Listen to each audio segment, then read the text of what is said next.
En 2016-2017, je tombe sur Peter McKinnon qui est en train de faire des vidéos de montage vidéo, des vidéos des B-rolls à l'époque. Et puis quand je regarde ça, je suis tellement en amour avec ce qu'il fait. Puis je me dis, tu sais quoi, il faudrait qu'à un moment donné, je puisse commencer. D'ailleurs, dans chacune de ses vidéos, il lançait tout le temps un défi aux gens pour qu'ils puissent commencer à faire soit de la création vidéo, qu'ils puissent juste faire parler leur passion. Et puis je faisais partie en fait de ces personnes-là qui étaient interpellées par ce que Peter McKinnon disait. Donc je faisais chacun de ces défis. Tout a commencé avec cette caméra. En soi, c'est une Pentax KX. On va regarder ensemble les specs. Dites-vous que je l'ai acheté en 2016, mais c'est une caméra qui est sortie en réalité en 2009. Une caméra qui a uniquement 12 mégapixels. C'est une caméra qui ne permet pas de faire du slow motion parce que son maximum qu'elle peut aller, c'est 30 images par seconde. Ce qui fait en sorte que si jamais tu veux faire des vidéos au ralenti, tu ne peux pas en faire parce que tu es seulement limité à aller au maximum à 30 images par seconde. Pour faire des vidéos au ralenti, normalement, on commence à partir du 50, 60 en montant, mais à 30 images par seconde, ça ne fait pas nécessairement des slow motion qui graillent, qui sont crispy. Donc, c'est la caméra avec laquelle j'ai commencé. Mais je vous garantis que quand j'ai commencé, j'ai expérimenté énormément de choses avec cette caméra. J'ai quand même essayé de faire des slow motion. Évidemment, comme je vous dis, c'était pas nécessairement crispy. Mais quand j'ai commencé à faire mes slow motion, c'était avec cette caméra. J'ai commencé les B-rolls avec cette caméra. J'ai expérimenté les réglages manuels avec cette caméra. Tout ce que je connais de la caméra, ça a commencé avec ça ici. Quand j'ai commencé à l'époque, mon but, c'était pas de devenir le plus grand vidéaste du monde. Mon but, c'est uniquement d'expérimenter parce que déjà, de base, c'est quelque chose que j'aimais beaucoup faire. C'est quelque chose qui m'intéressait. Avant ça, même quand j'avais peut-être 9 ans, 10 ans, ce que je filmais les vidéos pour ma mère. Elle est pasteur, donc quand elle prêchait, je filmais ses prédications, ses discours. Je filmais avec une caméra, une Handycam que j'avais à l'époque. Puis, en ce moment-là, je n'avais aucune idée en tête de qu'est-ce qui consistait les réglages, c'était quoi les B-rolls. Je n'avais aucune connaissance de tout ça. Tout ce que je savais faire, c'était d'appuyer sur le bouton record et on était en business. C'est seulement plus tard, quand j'ai commencé à évoluer, quand j'ai commencé à expérimenter de nouvelles techniques, quand j'ai commencé à implémenter dans mon équipement, que j'ai commencé à en faire un vrai business. Et même quand j'avais mon business, à un certain point, je commençais encore à me limiter en me disant c'est quand j'aurai tel truc que je serai en mesure de pouvoir avoir tel résultat. Quand j'aurai tel matériel, quand j'aurai tel outil, c'est là que je serai plus en mesure de faire tel genre de rendu, tel genre de contenu. Alors qu'au final, pas du tout.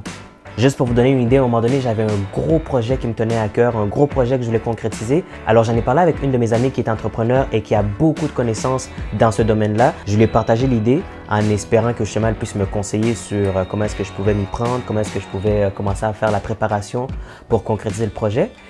Et je lui dis, ce projet m'intéresse énormément, mais je ne peux pas commencer maintenant. Je ne peux pas commencer maintenant parce que tout simplement, je n'ai pas le matériel qu'il faut, j'ai pas nécessairement l'équipe qu'il faut, j'ai rien qu'il faut pour que le projet puisse se concrétiser réellement. Elle me dit, Ellie, il est peut-être temps que tu commences à changer un petit peu ta mentalité par rapport à ce projet-là. Parce que si tu commences maintenant, tu commenceras peut-être pas demain, tu commenceras peut-être pas après-demain. Ton projet, en fait, ça va juste être une idée. Ça ne sera pas concret. Commence maintenant avec le peu que tu as, avec les connaissances que tu as, les ressources que tu as. Travaille dessus, puis c'est quand tu vas commencer, en fait, que tu vas voir que les choses vont commencer à venir d'elles-mêmes vers toi. Mais il faut que tu commences. Et effectivement, quand j'ai commencé, je vous garantis que les choses ont commencé à venir d'elles-mêmes, les choses ont commencé à s'installer, puis honnêtement, ça a été l'un des meilleurs conseils que j'ai pu avoir pour concrétiser ce projet. Mais c'est pas juste dans ce projet-là, c'est même en général, ok? En toute et pour toute chose, il faut juste commencer. Aujourd'hui, quand mes clients font affaire avec moi, quand les clients m'appellent ou prennent rendez-vous sur mon site et que j'arrive pour concrétiser le projet qu'ils ont soumissionné, un des commentaires que j'entends souvent, c'est « Dis donc, t'es bien équipé » ou genre « Ah ouais, t'avais tout ça dans ta voiture ». Et je suis comme « Ouais, mais j'ai pas acheté ça en une seule journée, genre j'ai pas eu ça en une fraction de seconde comme ça ». Et les gens même des fois ils me disent, juste par curiosité, ça coûte combien par exemple cette lumière, ça coûte combien ce micro, ça coûte combien telle chose. Et à chaque fois je leur dis les prix, je suis comme « Mais tu sais, j'ai pas acheté ça en claquant des doigts, c'est plusieurs années d'économie, plusieurs années des années pour que je puisse m'équiper avec tous ces outils. Et puis, c'est pas les outils nécessairement qui font la différence. Des fois, j'arrive pour des tournages, pour du contenu Instagram, Facebook. J'arrive là juste avec ma caméra. Elle est même pas montée sur un rig, elle est pas montée sur un trépied, sur un gimbal ou peu importe. C'est juste ma caméra, elle est handheld. Et puis, les gens ils sont quand même douteux parce qu'ils se disent technique un peu, tu vois. Mais j'ai confiance en fait à mes capacités. J'ai confiance en qu'est-ce que j'ai appris dans toutes ces années pour que je puisse me dire en fait, pour ce genre de projet, je peux juste venir avec ma caméra, je devrais être correct. Ou je peux venir juste avec une caméra, un micro, je devrais être correct. Et c'est quand je donne le rendu final que les gens sont comme, ah ouais, t'as pu tout faire ça juste avec ce que tu avais. Ou genre, ah ouais, je m'attendais grave pas à ça, genre je suis agréablement surpris. C'est des choses que j'ai pu expérimenter en ayant commencé quelque part. En ayant commencé avec ma Pentax de 12 mégapixels avec une seule lentille. C'est ma seule et unique lentille que j'ai pour cette caméra. Seule et unique. C'est une lentille, effectivement, c'est un zoom, mais je vous garantis les choses que j'ai expérimentées sur cette caméra. Crazy, guys. Si je peux donner un conseil à qui que ce soit aujourd'hui, que ce soit en entrepreneuriat, que ce soit dans tes projets personnels que tu as, que ce soit juste dans ta vie de tous les jours, tu as une idée que tu veux concrétiser, fais juste commencer, ok? Fais juste commencer, tu vas voir les choses vont commencer à venir d'elles-mêmes vers toi et tu vas commencer à expérimenter davantage de styles. Tu vas commencer à expérimenter un style différent, tu vas commencer à expérimenter plein de choses que tu vas te dire, je savais même pas que je pouvais faire ça, juste parce que tu as commencé. Il y a un proverbe qui dit que si tu veux réussir, écoute-toi, fais-toi confiance. Okay? Mais si tu veux échouer, demande l'avis de tout le monde sur ton projet. En gros, ça veut dire que des fois, en fait, quand on a une idée en tête, on veut la partager à tout le monde juste pour voir leur avis. Et souvent, les gens vont être pessimistes. Okay? Les gens vont regarder les choses d'un point de vue différent, ce qui va souvent avoir tendance à nous décourager. Ça ne veut pas dire que tu ne peux pas chercher des conseils. Chercher un conseil versus chercher un avis, c'est deux choses qui sont différentes.